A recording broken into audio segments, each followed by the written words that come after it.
ሰላም ሰላም እንዴት አመሻችሁ? ይህ የኤማትስ ዩቲዩባችን ነው። ዛሬ ደግሞ እስቲ ሂሳብ ወጣ ብለን አንድ የምህንድስና ሳይንስ አለች። እሷም ስትሬንግዝ ኦፍ ማቴሪያል የሚባል ትምህርት ላይ የምናያት ስትረስ ስትሬን ዲያግራም ናት። ስለሷ ትንሽዬ ሃይላይት እናወራለን። ለምን ዩቲዩብን የሚያየው ሰው በሁሉም ሬንጅ ላይ እንዳለ ስለሚሰማን ማለት ነው። እና ስትረስ ስትሬን ዲያግራም የምንላት ይቺ ሁለተኛ ዓመት ባልሳሳት ተማሪዎችንን የምንማራት ዲያግራም ናት። ሂር ኢዝ ስትሬን ሂር ኢዝ ስትረስ የስ ሜቢ አንደኛ ዓመት ሴሚስተር ሊሆን ይችላል። ሶ ስትረስ ስትሬን ዲያግራሞች የምናየው ድሮይንግ ምን አይነት ፊቸር አለው? እንደዚህ አይነት ፊቸር አለው፣ እንደዚህ አይነት ፊቸር አለው፣ እንደዚህ አይነት ፊቸር አለው፣ ዘን እንደዚህ አይነት ፊቸር ኤንድ ፋይናሊ ፊቸር አለች። እንዲሁ ስሜቱን ለማሳየት ያህል ነው። ይህን ያህል ዲቴይል እንትን አይደለም። then this point let be a ብንለው this point let b let c let d and e so first ስትረስ ምንድነው በአማርኛ? ስትሬን ምንድነው? ኖት ቶታሊ ኢንጂነሪንግ ላይ ወስደን ብቻ ሳይሆን ላይፍ ላይ ወስደን ጀስት ምንድነው የሚለውን ሴንስ እንድናረግ ብቻ እናወራበታልና ስትረስ ማለት ጀነራል ሳይንቲፊክ ዲፊኒሽኑ ምንድነው? ዋት ኢዝ ስትረስ ለሚለው ስትረስ ኢዝ ጀስት ፎርስ ኦቨር ኤሪያ ነው። which is የሆነ ኤሪያ ያለው ኤሌመንት ላይ የሆነ ያህል ሎድ ወይም ፎርስ ኤግዚስት ሲያደርግበት የሚመጣ ነው። በእንግሊዝኛ ዳይሬክት ሚኒንጉ ኢንተርናል ፎርስ that apply on a body which is applied in the body ነው። ኢንተርናል የሆነ ፎርስ ወይም ኤክስተርናል ሊሆን ይችላል። ኤኒ ሎድ which is applied on the body such የሆነ ማቴሪያል ኑሮን እዛ ማቴሪያል ላይ በእጃችን ብንገፋው ሳምቲንግ ለምሳሌ ይሄ ቴብል አለ። የዚህ ቴብል ላይ እንደዚህ ባደርግ አሁን ፎርስ እያሳረፍኩበት ነው ማለት ነው። ይሄ ፎርስ የምንለው ነው። ስትረስ የምንለው ያ ነው። ባለው ኤሪያ ላይ የሚበተን የኃይል መጠን ፎርስ እንለዋለን ማለት ስትረስ እንለዋለን። በሳይንስ ስናየውም እንደዚህ ነበር አይደለ? እንደው እንትኑን ለማየት ያህል አራት ማዕዘን ኤሌመንት ብትኖረን እሷ ላይ የሚያርፍባት ፎርስ በዚህ ኤሪያ ማለት ርዝመት ቦርድ ስለሆነ በዚህ ኤሪያ ላይ የሚያርፍባት ፎርስ ስትረስ ይባላል። ኤንድ ደግሞ ሲሊንደሪካል ቢሆን ለምሳሌ ሲሊንደሪካል የምንለው ደግሞ ያው ኤሌመንታችን ለምሳሌ ሰርኩላር ሆለም ቢሆን ሳምቲንግ ለዛ ነው ፌር ለማድረግ ነው። እሱም ላይ ቢሆን የሚያርፈው ፎርስ ስትረስ ይባላል። ለምን ይሄ ፎርስ በዚህ ኤሪያ ስለሆነ የሚያርፈው ማለት ነው። እሱ ስትረስ እንለዋለን። ወደኛ ላይፍ እንደው አምጥተን ላዛምደው ብላችሁ ስትረስ ማለት በእኛ የሰውነት ሚዛን ላይ የምንሸከመው ጫና። አንዳንዴ ብዙ ሀሳብ ይበዛና እኛ ማንችለው ሀሳብ የሚመስለን አይደለም ሃይምሮአችን ኮንትሮል የሚያደርገው ሃይምሮን ኮንትሮል አደረገ ማለት ፊዚካላችንን ስለሆነ ማለት ነውና ያ ስትረስ እንለዋለን። ያ ማለት ኦል ኦቨር ባለን የኛ ማስ የሚያርፈው የሀሳብም የምንም ጫና ነው ስትረስ የምንለው እሱ ነው ማለት ነው። ዘን ወደ ስትሬን ደግሞ ሲመጣ ስትሬን ማለት which is change in length ነው።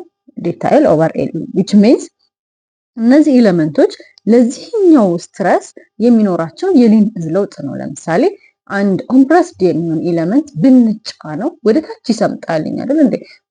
ቡሽን ብትጫወት ወደ ታች ይሰምጣል። ሶ መጀመሪያ ላይ ይሄን ያህል ዲስታንስ ቢኖር ይሄን ያህል ሌንዝ ቢኖረው አፍተር ሎድ አፕላይ በኋላ ሌንዙ ወደዚህ ሊወርድ ይችላል፣ ወደዚህ ማለት ነው። ስለዚህ ይሄ ዴልታ ኤል ይባላል። ስለዚህ እቺኛው ኒው ሌንዝ ኦቨር ዘ ኦሪጂናል ሌንዝ የምንላት ምን ትባላለች? ስትሬን ትባላለች። ሶ ስትረስ ስትሬን ዲያግራም በኢንጂነሪንግ በጣም ወሳኝ የምንለው ዲያግራም ነው። ለዛሬ የምናወራው እቺን ድረስ አወራን። እያንዳንዱ ፖይንቶች ምን ምንድን ናቸው የሚለው ነገር ሌላ ሰዓት ላይ ቲፑን በደንብ እናየዋለን። ዘን ይሄ ላይን ምን ይባላል? ኢላስቲክ ላይን ይባላል። ኢላስቲክ ቢሄቪየር ላይን ይባላል። ዘሬስት ላይኖች ደግሞ ምን ይባላሉ? ፕላስቲክ ቢሄቪየር ላይን ይባላል። ኤንድ ዚስ ፋይናል ፖይንት ደግሞ ምን ይባላል? ፍራክቸር ፖይንት ይባላል። እንዲሁም ፖይንት ኤ፣ ፖይንት ቢ፣ ፖይንት ሲ፣ ዲ፣ ኢ የየራሳቸው ኔሚንግ ሲኖራቸው ፖይንት ኤ ኤግዛክትሊ ይልዲንግ ፖይንት ትባላለች። ፖይንት ቢ አፐር ይልድ ስትረስ ፖይንት ትባላለች።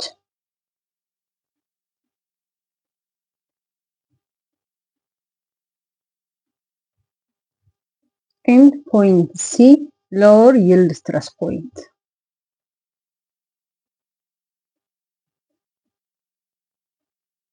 ስትባል ፖይንት ዲ አልቲሜት ስትረስ ፖይንት